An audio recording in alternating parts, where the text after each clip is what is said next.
Bien-aimé, bonjour. Je suis le pasteur Pujol Catherine. Je suis là en train de rire parce que le thème même d'aujourd'hui me fait rire.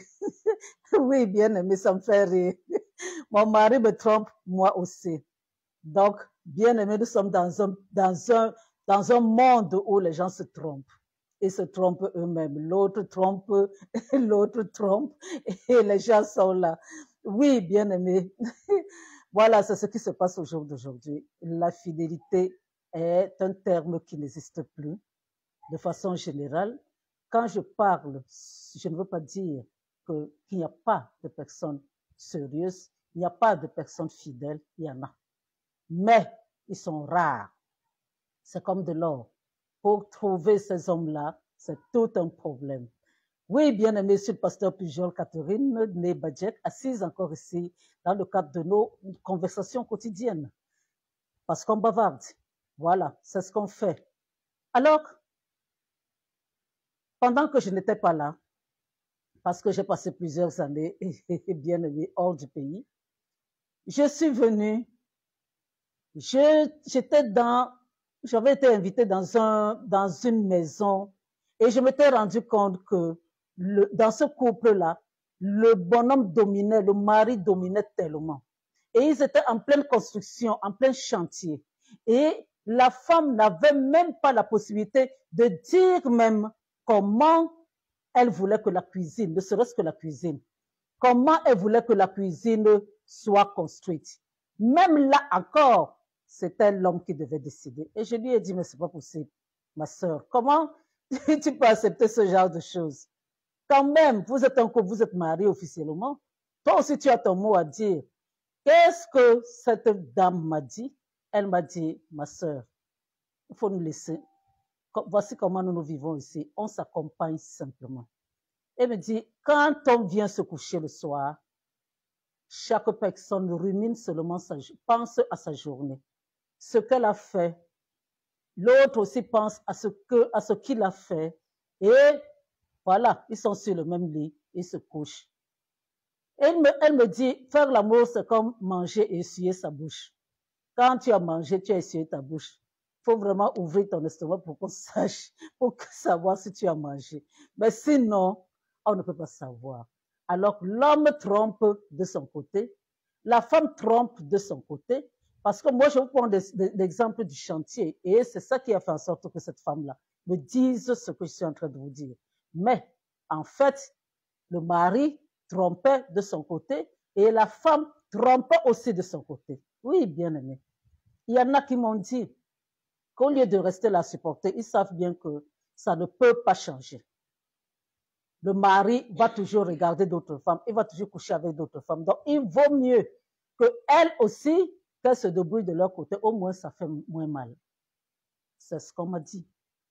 Bien aimé, est-ce que vous trouvez ça normal? La majorité d'entre vous vont me dire que c'est normal, puisque c'est le mode de fonctionnement de beaucoup de personnes ici. J'ai aussi connu des jeunes lors de l'évangélisation, dit l'évangélisation, non, c'était même pas l'évangélisation, c'était le 1er mai. Bien aimé, il y avait, moi je partais là-bas, il y a des personnes, je parle de Yaoundé là, beaucoup de personnes partent là-bas aussi, des enfants de Dieu, pour essayer d'évangéliser ce jour-là, le 1er mai. Alors, j'entends des gens évangéliser, je m'approche, ça m'intéresse bien évidemment. Et je commence à parler aux jeunes. Là. Je leur ai dit, est-ce que vous savez que la fornication n'est pas une bonne chose? Et il ne faut pas coucher même avant le mariage. Les gens me disent que, mais et vous alors, vous voulez dire que vous n'avez jamais couché avant le mariage? Je leur ai dit, mais moi je ne suis pas née chrétienne. Je le suis devenue. Et si j'avais su, si quelqu'un m'avait dit ça avant, ça ne se serait pas passé comme ça. Bon, maintenant, moi je suis en train de vous dire. Alors, qu'est-ce qu'ils me disent? Ils me disent que si c'est seulement pour la fornication, là, pasteur, nous, on préfère vous dire que Dieu sera seul là-bas. Parce que nous, on ne peut pas vivre sans ça. Je leur ai dit ça, c'est malheureux. C'est malheureux de votre part. Et maintenant, dans les histoires de fornication, il y en a qui couchent ensemble, hein, sans être mariés. Il y en a qui cherchent les femmes âgées. Il y en a qui cherchent les femmes mariées. Il y en a qui cherchent comme femmes des hommes, des jeunes. Il y en a qui cherchent les hommes mariés, il y en a, je veux dire que c'est le chop blue pot. C'est c'est-à-dire un cafouillage qui ne dit pas son nom. Mais par contre, la Bible, j'ai essayé de regarder simplement pour, je veux dire qu'ils sont punis de mort, ceux qui sont dans la fornication, dans le livre de Lévitique. Bon, disons que comme ça à chaud, il y a un verset biblique qui est dans Lévitique 20, verset 10. On dit si un homme commet un adultère avec une femme mariée, il commet un adultère avec la femme de son prochain, l'homme et la femme adultère seront punis de mort. Alors, combien de personnes ont tué ici? Combien? Je dis ça en rigolant. Mais vous ne savez pas, et ça encore, je le répète parce que je l'ai déjà dit, que le diable passe beaucoup par le sexe pour détruire les vies. Oui, bien aimé, le petit plaisir de 5 minutes là. Vous croyez que non, vous vous êtes amusé et puis c'est terminé. Vous ne savez pas. Vous ne savez pas ce que ça peut produire. Ces enfants qui vont naître. Et vous ne savez pas, bien aimé, les maladies que vous allez attraper. Vous ne connaissez pas tout ce qui peut advenir de cet acte-là. Vous vous êtes couché, c'est vrai, vous pensez à ce que vous avez fait, c'est vrai. Et l'homme aussi se couche, il pense à ce qu'il a fait, c'est vrai. Mais vous savez aussi que tout acte qu'on pose dans ce sens-là est aussi spirituel.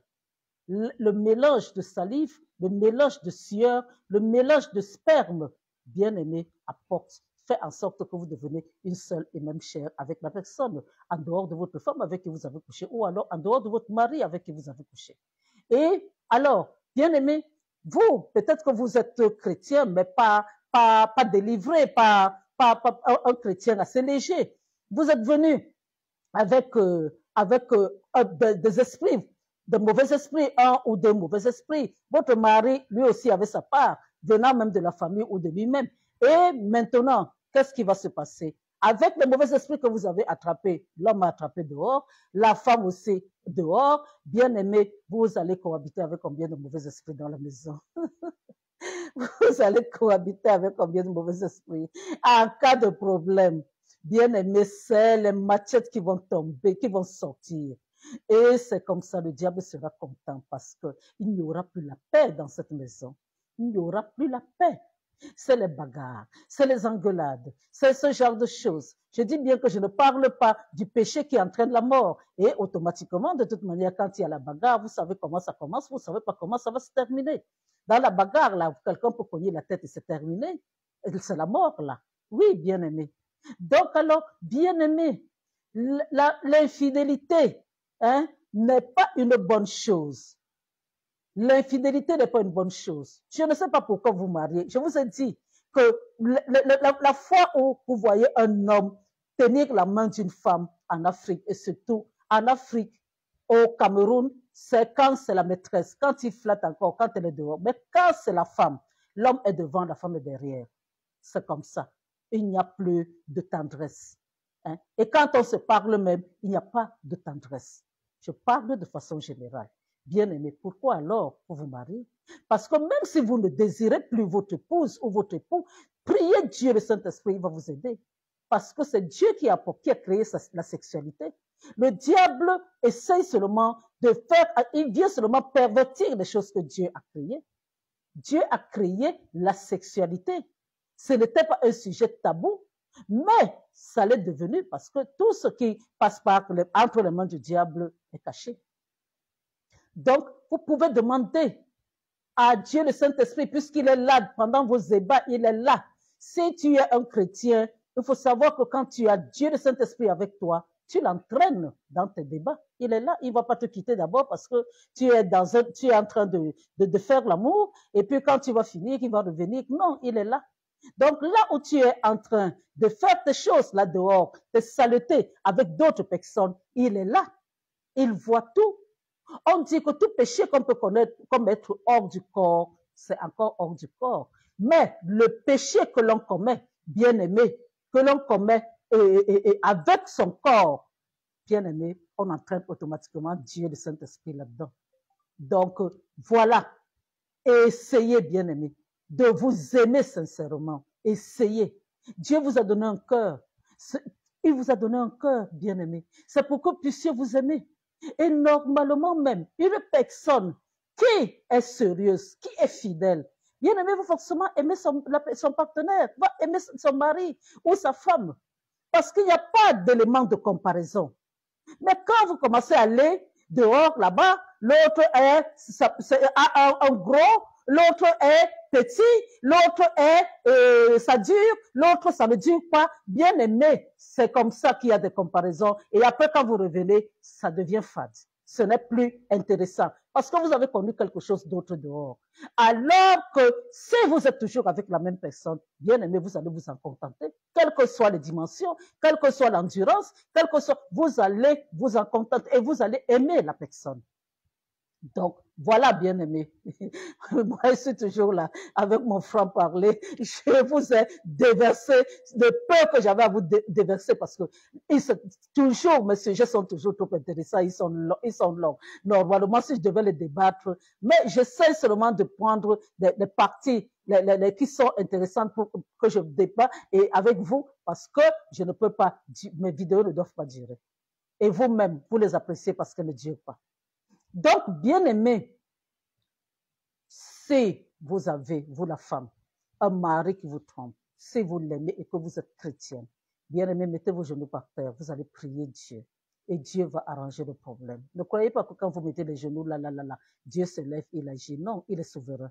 Il le fait quand il veut, mais le processus se met en place. Et votre mari, vous savez que vous pouvez même dire, mettre les genoux par terre et proclamer que là où mon mari est là où il est là-bas, qu'il soit mal à l'aise, qu'il soit indisposé. Dieu donne lui-même cette diarrhée-là qui va faire en sorte qu'il rentre à la maison.